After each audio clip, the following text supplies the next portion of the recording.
Okay, guys, I'm going to do one more of these on my phone, and then I will...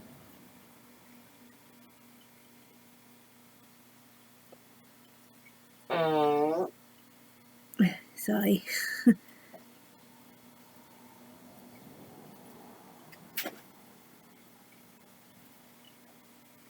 Oh, I saw the previews of it.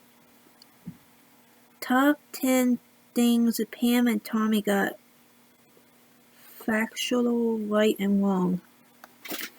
Okay, young kids don't know who Tommy Lee is. Tommy Lee is the drummer of a Motley Crue band. I'm aged to be 29 years old. I know I wasn't born around 70s era and 80s era, but I know all the bands. Welcome to Ms. Mojo. Has a 90 and today era, we're counting down our picks for the top 10 things Pam and Tommy got factually right and wrong. That's not being crazy. You're being chill. You're being way too chill. Every second that passes, the sticker is spreading. For this list, we'll be looking at what was fact and what was fiction in this Pamela Hulu series so Anderson far. used to be Are Tommy you watching Lee's Pam and Tommy? wife. Let us know in the Ex-wife. comments. Number 10. Rand Gautier's Lone Heist. Right. In Amanda Chicago Lewis's Rolling Stone article, on which the show is based, Rand Gautier details his master plan that he allegedly executed on his own.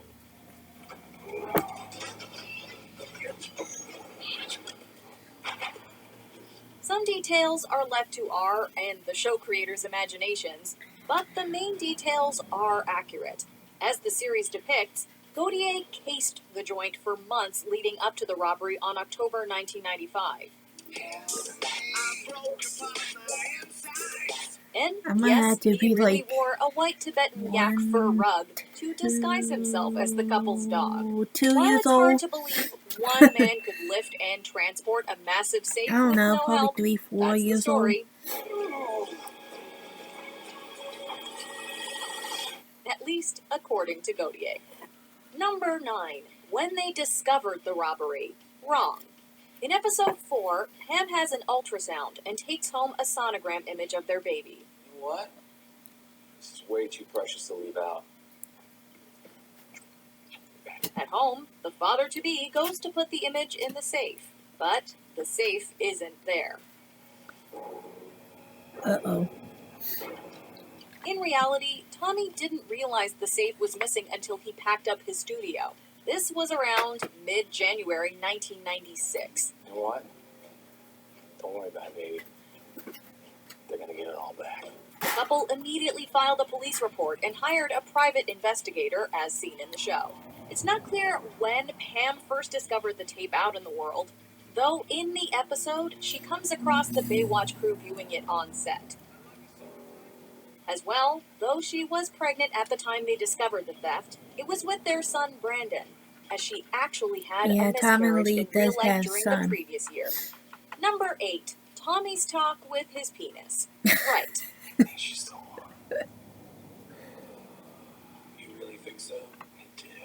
Believe it or not, he's had, or at least imagined, having bro-like exchanges similar to this one. Well, according to his mid-2000s memoir, don't get along. Some guys don't do. Contains back and forth between him and Dick, opening with an interaction that's much less of a heart-to-heart and more like an argument. She can be wild, and we can be wild together. Come on, I have to change who I am as a person. But in the second episode of the series, Lee has a private conversation with his nether regions, confessing his love for the amazing Pamela Anderson. Of course, his penis would much rather stay single than settle down. Sorry, that's just the E talking. It's the T. Listen, Tommy Lee. And if he sounds familiar, it's because that voice belongs to actor Jason Mantzoukas, who also voices Jay on Big Mouth. Joke's on you, idiot. These are my underwear. Now that is perfect casting. Number 7. Public pinky ring proposal. Wrong. Episode 2 shows Tommy confiding in his friend that Pamela is the one. She's the one, bro. Minutes or seconds later, Tommy takes his friend's pinky ring, gets down on one knee in front of a crowded dance club, and proposes.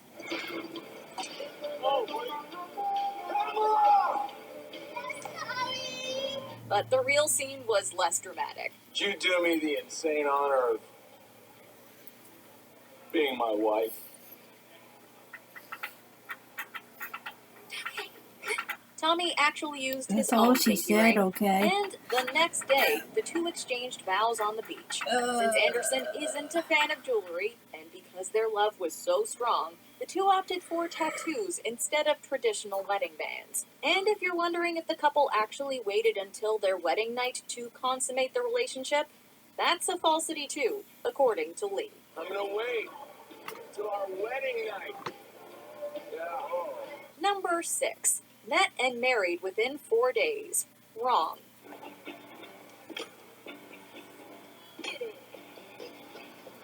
In the series, Pam meets Tommy at a club one night, and the next day she travels to Cancun for a work conference. Come on. Well, come on. Please, God, please, sugar on top. Despite her protests, Tommy follows her there. The two party all weekend, then tie the knot right after getting engaged, all within 96 hours. Back then, they rushed get married very quick, huh? In reality, Pamela's work trip, a photo shoot, not a conference, took place 6 weeks after their first meeting. In Cancun, they had their first official date at Senor Frog's and continued to hang out for a few days. Tommy proposed, and the two had a beach wedding the next day on February 19th, 1995. The timeline may be a little off, but the whirlwind romance still happened rather quickly. But when you know, you know.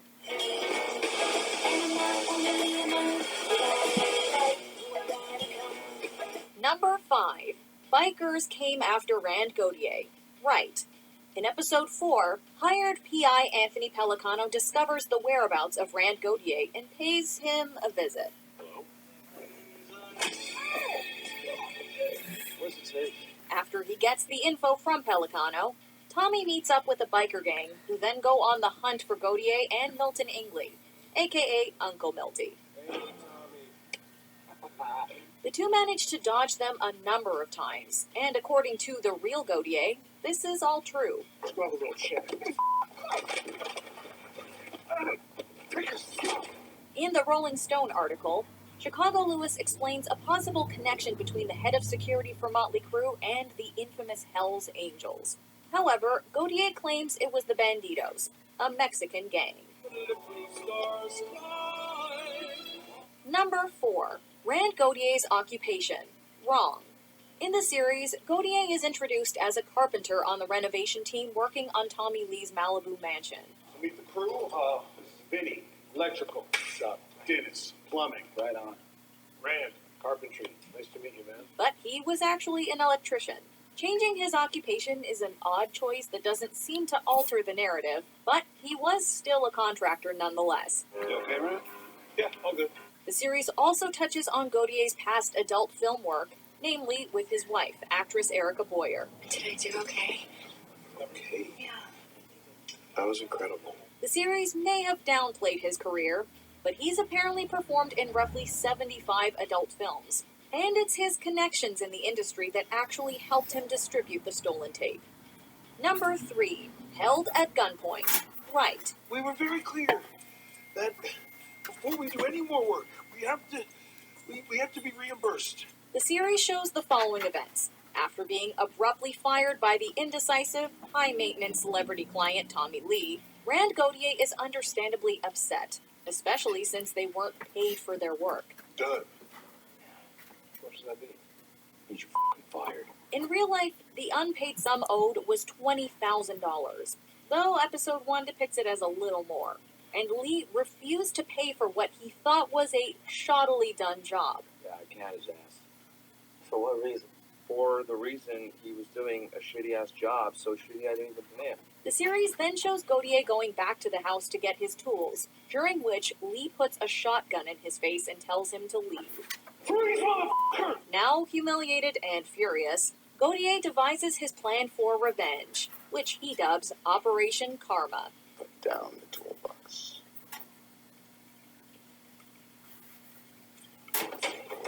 As unbelievable as it seems, the waving of the gun is in fact the real inciting incident that led to the heist. However, Gautier was with another contractor when it happened, and both were threatened with the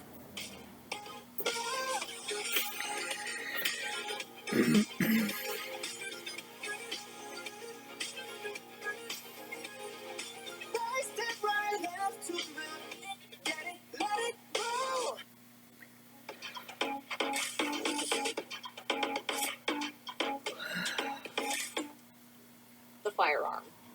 Number 2. The night Pam and Tommy met. Wrong.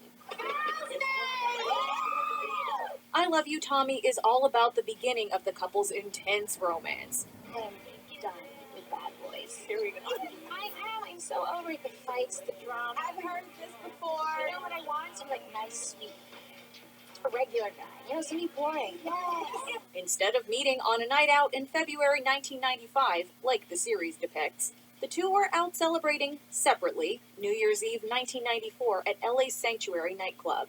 Pam did send out Goldschlager shots. Compliment to Pamela Anderson. Pamela Anderson. Unlike in the series, though, in reality, Tommy actually used his words to introduce himself, but he still licked the side of her face, quote, from chin to temple, upon meeting her. Before we continue, be sure to subscribe to our channel and ring the bell to get notified about our latest videos. You have the option to be notified for occasional videos or all of them. If you're on your phone, make sure you go into your settings and switch on notifications. Number 1. Pam versus the paparazzi. Wrong.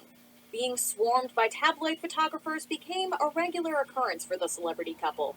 The heavy paparazzi presence is shown throughout the series, but one instance really stands out.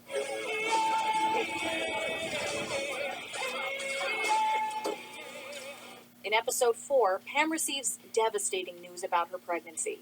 On the way home, Pam and Tommy share an intimate, emotional moment in the car, which is interrupted by a photographer snapping shots. Hey, Tommy! Give me a phone! They both get out of their car, and Pam smashes up the Pap's windshield. A reaction like this wouldn't be that surprising given the stress and pain she's endured. In his autobiography, Tommy claims that, when Pam needed to be rushed to the hospital, paparazzi cut off the ambulance. But Pam attacking the photographer appears to be a creative liberty taken by the miniseries, as there's nothing to back that story up. And I am once again. That doesn't mean it didn't look cathartic, though. Do you agree with our picks? Check out this other recent clip from Ms. Mojo. And be sure to Guys.